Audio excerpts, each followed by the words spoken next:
Abbiamo passato anche giorni di terrore, quando facevano le guerriglie che con bastoni, con ferri, con coltelli in mano.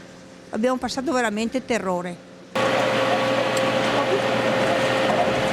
Le palazzine vengono abbattute pezzo per pezzo, ma tra i residenti resta indelebile nella memoria cos'era il complesso Serenissima. Il momento è eccezionale, qualcuno si affaccia anche per fotografarlo.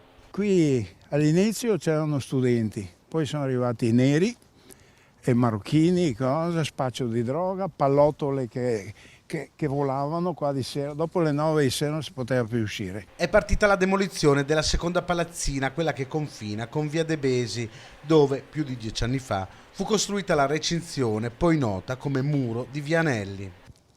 Sono soddisfatto, sì, che finalmente cambiano, diciamo, sta destinazione, perché adesso non so, ho sentito che viene la questura qua e questo mi fa piacere. Dopo che sono andati via tutti, sti qua si sta veramente in paradiso. Riaccesi i motori delle ruspe, dopo la sosta per i lavori di bonifica dall'amianto. Qui si va avanti e non c'è nessuno stop, perché quelle operazioni sono il lavoro più difficile, più complicato, più articolato. Il lavoro di demolizione che vediamo adesso, che è quello che dà l'immagine di operatività, in realtà è il lavoro più semplice. La prossima tappa per la riqualifica dell'area e il successivo passaggio al demanio per la costruzione della nuova questura prevede l'abbattimento della palazzina rossa, quella che ospitava la moschea. Noi vogliamo una città senza ghetti.